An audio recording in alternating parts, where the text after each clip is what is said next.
जब हमारे 2 ईयर होते हैं, ध्यान रखो इनकम टैक्स में हमारे क्या होते हैं 2 ईयर। तो कौन कौन से होते हैं?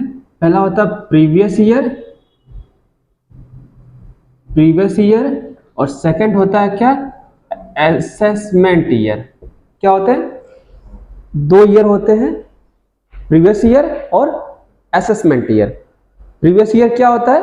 Financial year. प्रीवियस ईयर क्या होता है? फाइनेंशियल ईयर, ठीक ना।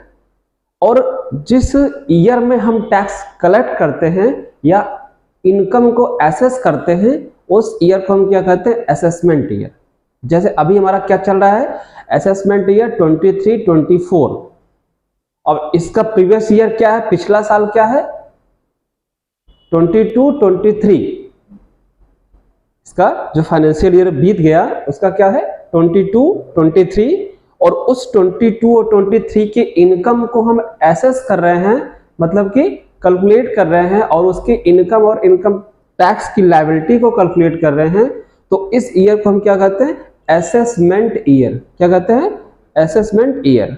जिस ईयर में टैक्स पे किया जाता है उस ईयर को हम कहते हैं असेसमेंट ईयर। और जिस ईयर का किया जाता है, जिस फाइनेंशियल ईयर का किया जाता है उसको हम क्या कहते हैं? प्रीवियस ईयर, क्योंकि वो क्या हो गया? बीत चुका है। और हिंदी में क्या कहते हैं? गत वर्ष। हिंदी में क्या कहते हैं? गत वर्ष और कर निर्धारण वर्ष, ठीक है। तो ये 2 चीजें हमारे पास है। अब इनकम टैक्स में सबसे पहले क्या होता है? फर्म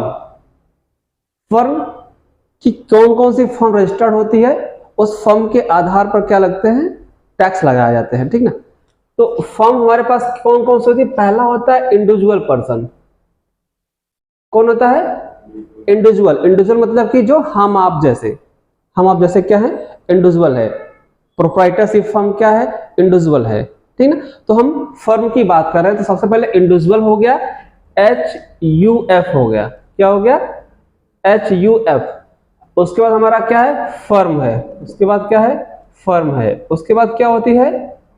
कंपनी होती है। उसके बाद क्या होता है? हमारा पार्टनरशिप फर्म होता है, या फर्म एक ही में आ गया। उसका हमारा होता है लोकल अथॉरिटी। क्या होता है? Local authority. उसके बाद हमारा हो गया आर्टिफिशियल जुडिशियल पर्सन। इसको नोट कर सकते हो आप। पहले इंडिविजुअल क्या होता है? हम आप। और इसका फर्म के माध्यम से लिख लो प्रोप्राइटरशिप। प्रोप्राइटर भी इंडिविजुअल में ही आते हैं, ठीक है। प्रोप्राइटरशिप हो गया। HUF क्या हो गया? Hindu undivided family. HUF क्या होता है? Hindu undivided family. फर्म जैसे पार्टनरशिप फर्म हमारा हो गया, वो फर्म हो गया। कंपनी जान ही रहे हो, कंपनी प्राइवेट लिमिटेड। ये हमारा हो गया आपका लोकल अथॉरिटीज। लोकल अथॉरिटी क्या होता है? ये जो नगर निगम है, नगर पंचायत है, ये सब क्या है? लोकल गवर्नेंस है, लोकल अथॉरिटीज है, लोकल बॉडीज है। और ये आर्टिफिशियल पर्सन जुडिशियल, जो किसी न किसी एक्ट या किसी सेक्शन के अंतर्गत क्या है? रजिस्टर्ड है। जैसे NGO हो गया, सोसाइटी हो गया, ट्रस्ट हो गया, ये सब क्या है? किसी न किसी सेक्शन और एक्ट के अंतर्गत क्या है? रजिस्टर्ड है, ठीक ना। इसे आर्टिफिशियल जुडिशियल पर्सन। इतने हमारे फर्म हो गए, ठीक। प्रोप्राइटर, HUF, फर्म, कंपनी, और ये हमारा लोकल अथॉरिटी, और ये आर्टिफिशियल जुडिशियल पर्सन, ठीक। अब इसके बाद चीजें आती हैं। ये पर्सन है जिसको हम क्या करते हैं? टैक्सेबल करते हैं, जिस पर टैक्स हम लगाते हैं।